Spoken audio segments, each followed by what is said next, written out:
Welcome to the Raising the Bar podcast, where we storytell excellence in Queensland property. I'm your host, George Suris from Empire Legal. All right, Kosma Comino, welcome back. Good to see you again, Georgie. We're going to take a bit of a different angle today, man. We're going to talk about auctions. Cool. Auction specialist Kosma Comino. Yep. From LJ Hookup, Mount Gravatt. Yep. Or Property Partners. Property Partners, Mount Gravatt, Sunnybank Hills. Same. Many names. Mate, before we kick off, I'm just going to go straight into one of these things I've got written down here. I just have to do it. Yep. So I've heard through the grapevine that you've owned 10 plus Suzuki Jimnys. True or false? Yeah. Suzuki, Vitaras and Jimnys, yes. 10, you reckon? Yeah, I think I probably had more than 10. Yeah? Yeah. Why? I love them, man. They're so much fun. They're good on the beach. I don't know. They're cheap. Yeah. I don't have a soft spot for them. In fact, guys. Yeah. It's really odd. Anyway, back into the content. Raising the bar, where we story tell excellence in Queensland property. All right, Cos, let's start with the obvious. Auctions Queensland. What are they? What's the process? How does it work? Because obviously some people may be new to the property game, especially Queensland. We do things a little bit differently than other places. And that's your bread and butter, right? Like you're an auction specialist. Yep. Tell us about it. Yep. So I'd say probably 80-90% of my business is auction. And typically, in Queensland, it hasn't been a really popular process in selling, but now it's starting to be. Compared to down south, it's pretty much the norm there. But how sort of they work in Queensland is we'd advertise a property for sale with going to auction, and if you're a buyer that you're interested in the property, you'd come and have a look. And if you're interested in purchasing that property, you'd come on a certain day, like a Saturday, and chuck your hat in the ring and stick your hand up and bid for the property. So when you're purchasing at an auction, you're purchasing unconditionally. Yes. As opposed to private treaty, where you can put an offer with subject to finance or building and pest. With an auction in Queensland, you're purchasing unconditionally. So you've got to have all your ducks in a row and have done your research prior, I believe, anyway. We see clients all the time that say, I'm going to auction on Saturday, and it's always on like a Thursday or a Friday that they contact us as well. I'm going to auction tomorrow. Last minute. What do I need to do? So, I guess for people that maybe have had no exposure, private treaty is you want to sell a house, I want to buy a house. Yep. We negotiate and then maybe have a contract subject to building and pest or finance. Correct. Whatever it may be. So it's just the normal way is just someone wants to buy, someone wants to sell, and they negotiate. That's a private treaty when it gets signed. That's the private treaty, right? Yep. Whereas an auction is an actual event where people register to bid. And if you are registered to bid and you are the successful high bidder, providing that the reserve's been met, you're buying that property. You're legally on the hook at the fall of the hammer if you're the high bidder to buy that property. Correct. When you're sticking your hand up, you're agreeing to the terms and conditions that are set by the owner. The owner might set the terms and conditions might be 5% deposit and a 30-day settlement. Whereas with private treaty, you're submitting an offer saying, okay, the owner's agreeing to your terms and conditions, and your terms and conditions might be only a $5,000 deposit as opposed to a 5% deposit with a 60-day settlement because it suits your situation better to do that. So an auction in Queensland at the moment really is in favour of the seller because the buyers are agreeing to their terms and conditions. Yes. Okay. So say I'm the high bidder and I buy this property, but I actually don't have my finance. So what's the score? Yeah. So if you've purchased a property, hypothetically, you've paid $1 million and you're pre-approved to $900,000 and you've tried to stretch yourself a little bit more, you've gone back to your broker and $950,000 is all you can go to. First of all, I suggest trying to borrow some money from family and friends because if you're in breach of a contract and you can't afford the property, it's very heavily weighted in the seller's favour. So if you cannot afford it and you cannot settle the property, you will lose your deposit and you'll forfeit your deposit, which is a 5 or 10% deposit. So hypothetically, you'll lose $50,000 if it's a 5% deposit on $1 million. Or $100K if it's 10%. And, that's people's life savings usually. That's normally a deposit, half a deposit or a deposit. And not just that, if the seller then sells the property at a lower figure, they can sue you and go after you for the discrepancy. So if I've sold the property for $1 million and the buyer loses their deposit, so they've lost $50,000 at a 5% deposit, so they lost $50,000, and then I've resold it for $900,000. So $100,000 less. The seller then can sue them, which is another $100,000. plus any costs involved in reselling that property if it's re-auctioned, etc. It's Well cheaper. explained. It's cheaper to basically settle on the property. So borrow some money, resell it. It's very heavily weighted in the seller's favour. Yeah, so you can't just walk away. That's what we're getting at here. At the fall of the hammer, that property's sold. And if you can't correct. settle, then there's major repercussions, the least of which being deposits are gone, any losses suffered, you're going to get sued for. Correct. Almost every time. Like, obviously, the seller has to choose to sue. Yep. But if they genuinely can't get a higher offer than what happened at that auction, which I would argue is a true test of the market at that time, right? Correct. So that is the market value of the property. Yep, correct. To find a higher offer, or a higher buyer is probably unrealistic, depending on the market, of course. Yep. Yeah, as a buyer that can't actually buy, if you're the winning bidder, it can ruin your life. Correct. It really can. And it can stop you now. You were once trying to purchase a property. It can stop you now from ever getting a property. So some advice is to do a lot of research before you go and purchase at an auction. But also, I think now as a buyer, you have to get familiar with that process, because there are going to be more auctions in, Brisbane, Queensland over the next 10 years, I believe, anyway. Down south, they have high auction rates. It's pretty normal down there, isn't it? Compared to us, I know our volumes are a lot lower. Yep. At Empire, we're conveyancing specialists, right? So we obviously have a process where if someone says they want to purchase at auction, a good, honest agent would say, you'd scope out that buyer, wouldn't you? You'd make sure, hey, do you have pre-approval? Of course. Do you know what you're doing? Have you ever bought a property before? Have you ever bought at an auction before? Yep. I'm guessing, I'm just taking a stab. They're probably common questions you'd all the time be qualifying these prospects, these buyers. Correct. As an agent, our job is to qualify buyers and give feedback to the owner, protect the owner as well. Yeah. So, we don't want to have a person bidding that is not in a position where they should be bidding. Yeah. We're just going to create more work for ourselves and, really put our sellers in a very vulnerable position. Selling me as an auction agent, and I also sell private treaty. Yes. There is so much more work involved in being an auction agent and running an auction than doing a private treaty or just whacking it up with the price. But there is benefits on why you do an auction. Well, let's jump into that. What's an example? You've obviously got expectations that have to be managed. When you help me sell my place, and I'm like, how much am I going to get? And you're like, well, how long's a piece of string? Correct. And I just remember hassling you. Yep. And to your credit, you were really strong with being like, look, here's probably maybe a range, but you never know. You could get this, what do you call them, like a white horse or a dark horse or someone that rocks up on the day that we don't even know about this guy. And he comes in, he wants that house, he or she, and bang, will pay significantly more. Yep. I've realised as well in the times that we live in, people are time poor. So aren't they? They can come in and make a decision in minutes. I've had so many auctions in my career now where the dark horses come on the day and board, and I'm signing the contract with them after the auction. And they said, Cos, can we have a look upstairs? Because we haven't even been upstairs yet. Wild. I'm like, geez, you just spent $1.5 to $2 million on a property. What do you mean you haven't even looked at it yet? Man. So are these knockdown jobs or not necessarily? Look, not always, right? Not always. Yeah. Could be a really nice established home. Yeah. Most of the time it is a more established home. Wow. And sometimes they haven't even looked inside, looked upstairs. Correct. The benefits of doing an auction today really are you're negotiating upwards without conditions. So it starts at a certain price. Yes. And the price is increasing unconditionally. Whereas with private treaty, you're aiming at a price and you're trying to negotiate the price down with conditions. As a seller, which one do you want to be, getting an increased price with unconditionally, or a fixed price and dropping the price with conditions? I know which side of the table I'd want to be on. But yeah, and you don't have to sell if it doesn't hit like on the. Correct. That's another, I guess, a really important point. If you don't get that reserve, then you don't have to sell the house. Correct. I'm sorry to cut you off. No, I was just going to add on to the back of that. I remember when we were doing our place and you sold it for me. I remember going into that room and you said to me, you said, man, if you're not happy with this, say no. Yep. I'm not here to get your commission. If you actually don't believe this is a good price for the house, I won't be offended. Say no. And that's what I'm like. Man, this is good. It really reinforced with me that you didn't care about the commission. You just wanted to do the best possible job for me. And you said, if this falls through, we've got a few people in the wings and we can negotiate after.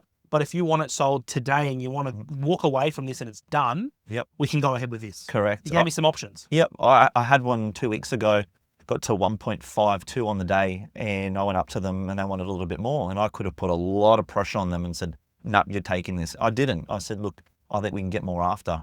Passed it in. I sold it a couple of days after for 1.566. So I've had many great results in my career that I've actually been after auction. And I've made the decision where I've said, no, I'm going to pass it in. How do you know?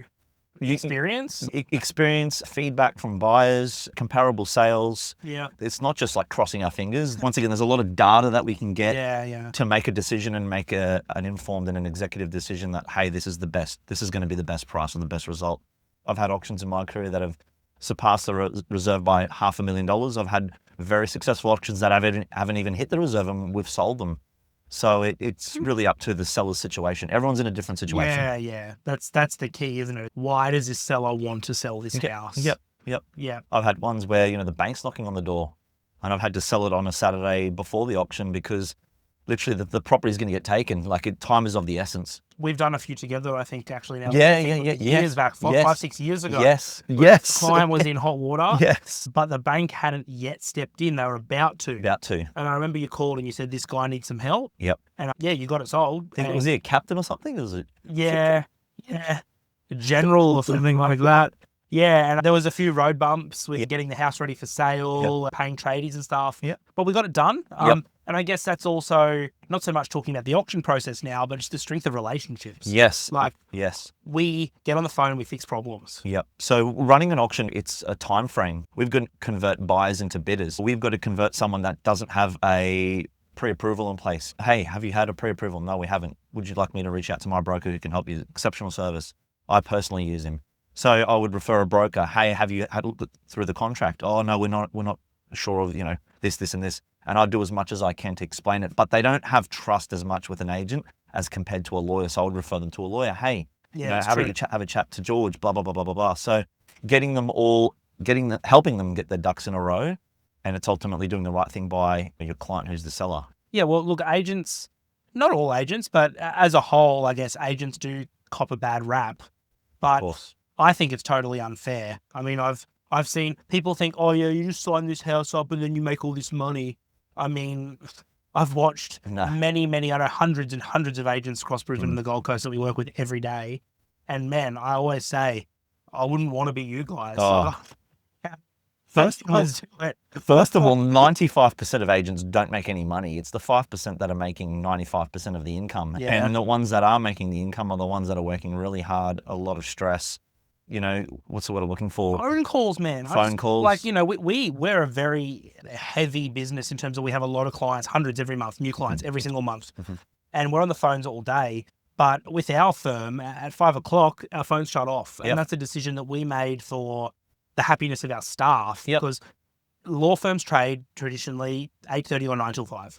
After 5, nothing really is going to happen. But you guys, it's a different world. You're still working, you're still getting deals together, you're getting auctions ready, doing all this stuff outside of those business hours. Yeah, and people go, oh, I'd love to earn a lot of money just to answer my phone, but it's not just answering your phone.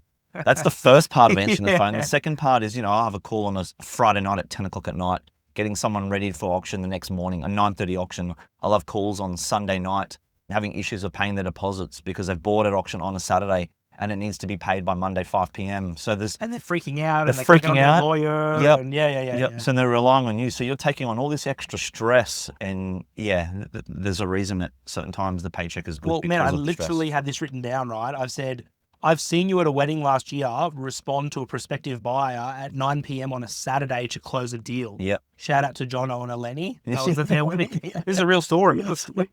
And man, I literally was standing next to you and I'm like, there's no way you're going to go deal with that. And you're like, man, I have to. I have to, yep. Because I have to close this. Yep. And I'm like, but you're at a wedding. And you're like, yeah, but I can fix this right now. Yep. And I thought, wow, what I do and what you do is very different. Yeah, and I think also I'd feel guilty if I'm selling someone's property and, there's an opportunity to help them get this deal done. And I've said, no, I'm not going to do it till tomorrow. I've had deals where they could have fallen through if I left it the next day. Like during COVID, people were purchasing and pulling the pin as COVID hit because they were all freaking out. They thought the market was going to drop. And at that time, I think I had 13 auctions running at right as COVID hit. And I had people dropping out and I had to close, I'd sell them before auction. I had one that I had to close right then at night. And if I didn't the next day, I probably would have cost the owner $100,000. So, $100,000 tax-free is a lot of money for some people. Most people. You just reminded me of, again, going back to that experience I had with the auction process, which was when you sold for me. I recall you sat down with me and we made the decision. I signed the Form 6 up and you got a calendar out, and I'd never sold a property this way before. and you circled a date. It was 3 months in the future because I was building and the Yes. build wasn't complete, Yep. as you know. Yep. And I remember you circled it and you said, this is the last day that you can sell this house because I reckon with all these interest rate rises, we're going to have trouble after this. This is like the hard. It was the election. I think it was the election was coming. After the election, the rates were going to go up. It's speculation. And surely they kept going up and up and up. They I did. can't remember what rate rise it was, maybe the 8th or the 9th or something like that. It was pretty late in the piece. And I just remember you saying, this is the deadline. Tell your builder, finish this house. Yep. We must sell it by this date. Yep. Otherwise, in your opinion, and we weren't guessing, it was going to not be so great. Yeah, and it wasn't that.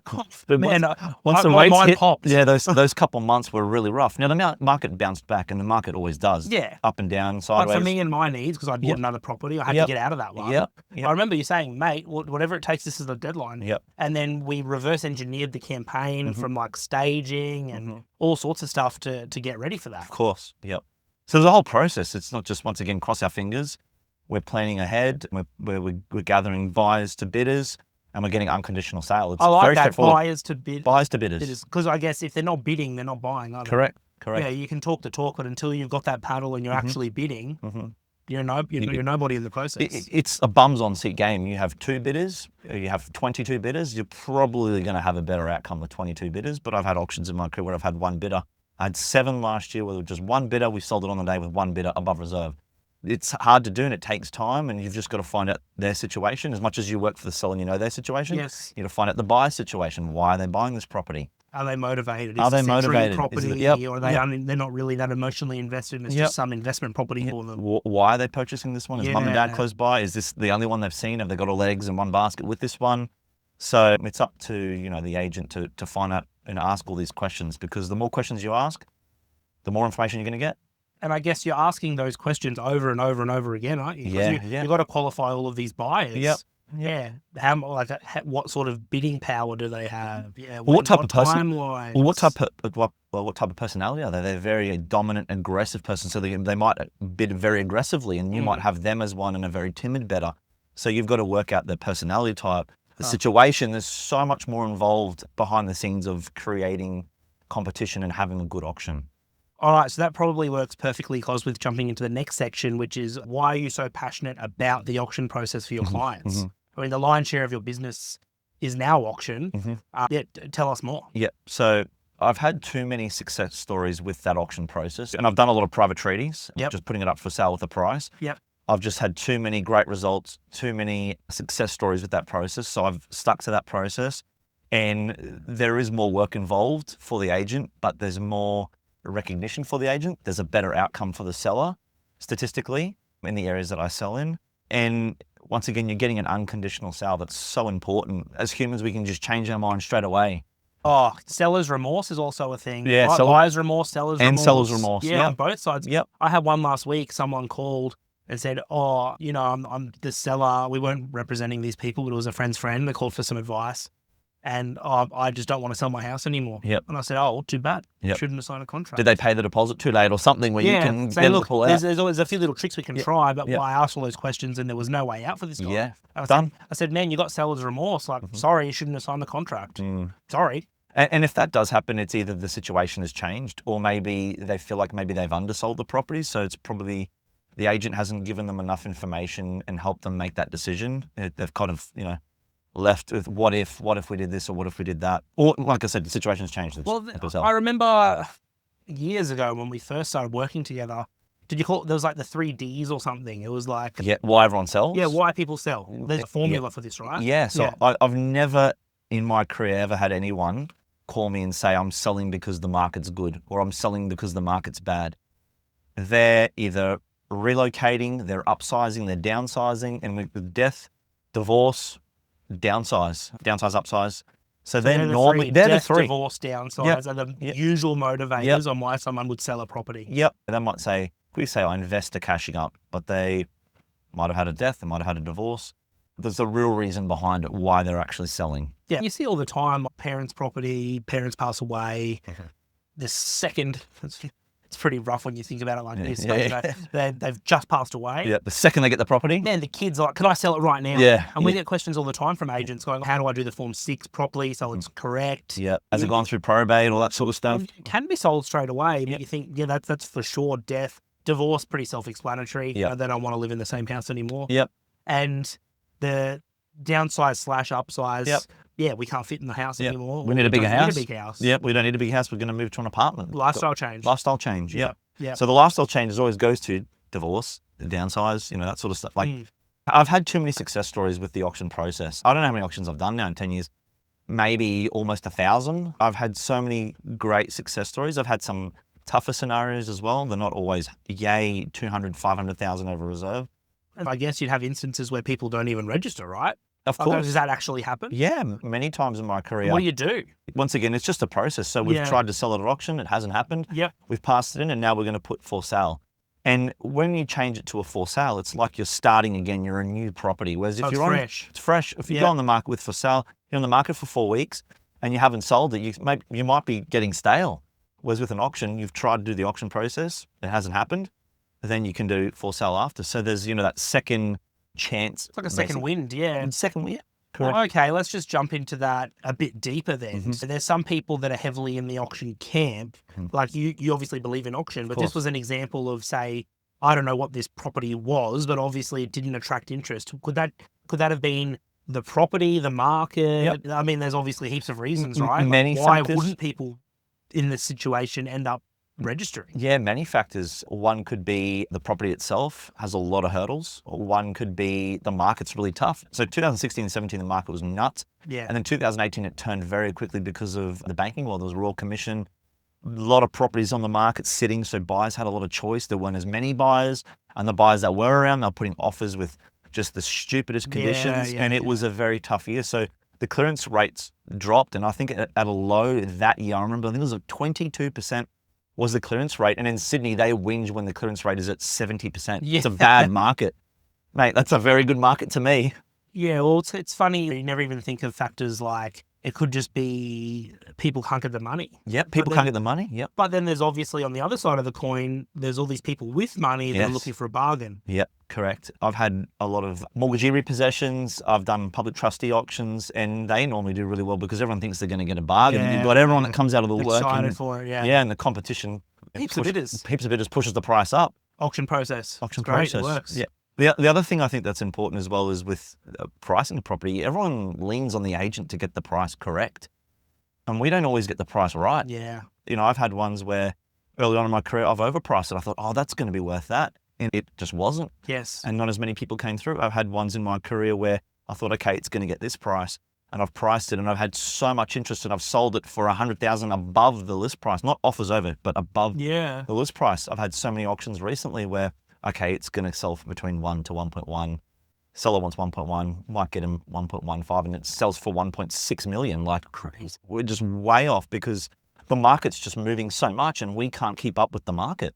Or it could be a special property, right? Yep, Like special property. A subdividable block Yep. or whatever it may be. Yep.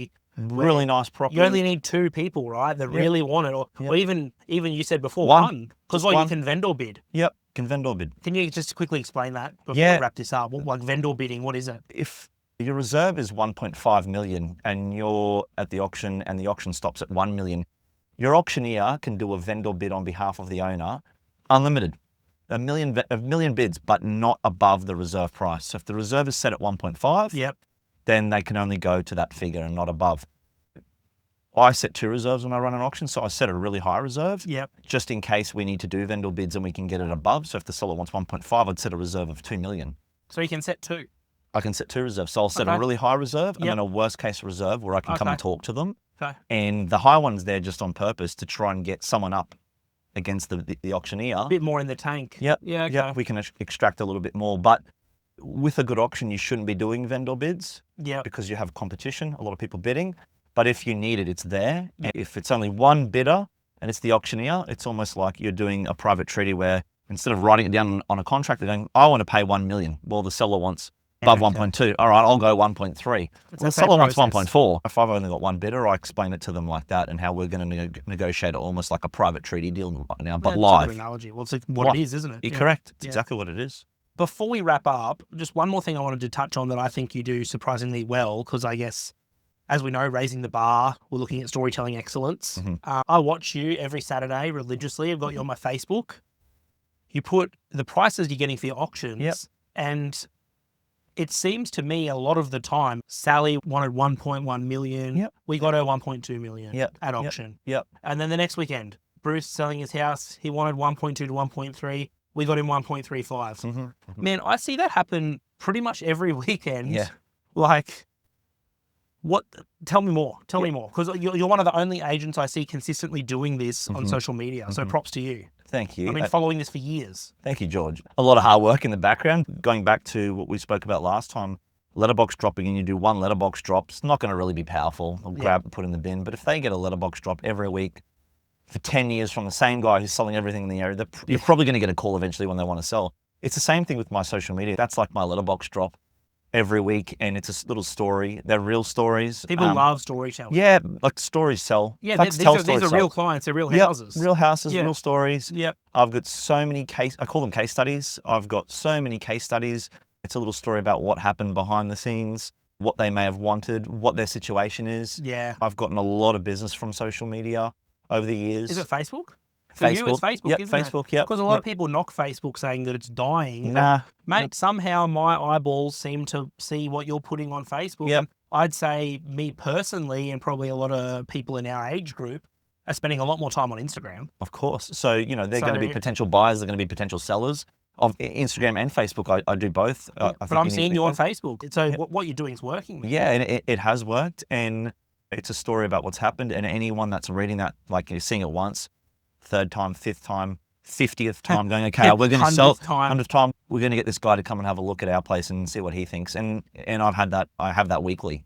Yeah, I guess that opens the door, doesn't it? And allows you to then go and pitch, or it's the listing. Listing presentation. Listing presentation where you go and tell them what you're all about. Give you a chance to win that and business. add value for them. Yeah. As much as we tell them what we're about, it's about them and their situation and how we can help them and service them and get them a great outcome and their real estate goals. Could be buying, could be selling, could be acquiring more real estate, could be developing. Yeah, true. You know, a lot of people are chopping up blocks. Yeah, chopping up blocks. Yeah. So yeah, in anything. Always here to add value. Guys, if you haven't heard the other episode we did with Kos, that was on becoming a suburb specialist and what that looks like. So if you haven't heard that one, that's where we chat a bit more about that. It's worth a listen. Last time we spoke about a golden nugget. Yeah. And I know I'm putting you on the spot again. Yeah. What comes to mind that someone that's been listening to this, let's call them new to the real estate game. Yep. If my memory serves me correctly, you were talking about mentorship last time. Yep. And maybe consistency. Yep. What else you got for us, Kos? You know what? I actually do have something. We're talking about auctions, and if you're an agent and you've just, got into the game and you're not doing auctions, your first few, you're going to stuff them up. You're going to get better and better. My first few auctions, I remember there was no one, like we just spoke about, there was no one there. It was just me, the seller, and the auctioneer. Wow. And, reality set in very quickly. I thought, I don't want this happening again because you feel guilty. You feel shit. Yeah. I did a lot of training. I got flown to Sydney. Oh, wow. I spent some time with some of the biggest agents from McGrath, even though I'm Elger Hooker. True. Other officers, mentors. I did a lot of YouTube video research. And what I realized is the more you do, the better you become in it. So if you're not doing it and you want to get into doing that process, because, that's becoming more of the norm these days, dip your toe in. And you might stuff up a few, and most agents then back out and go, "No, I can't do this. It's a different process. I don't like it." Yep. Stick at it, and as you get a few runs on the board, hang on, you'll get better and better and better, and it's to the point now where I have just one buyer rock up. I'm like, I'm probably going to sell it on the day. Yeah, wow. Because when I start, I'm like, oh my god, I've got to have 20 registered bidders. I'm not going to sell it. Yeah. So you get better, and that's just with experience. So just do it, reps, and just do it. Just do it. Don't be scared. Yeah. Cool. Thanks, Kos. Thanks, Georgie.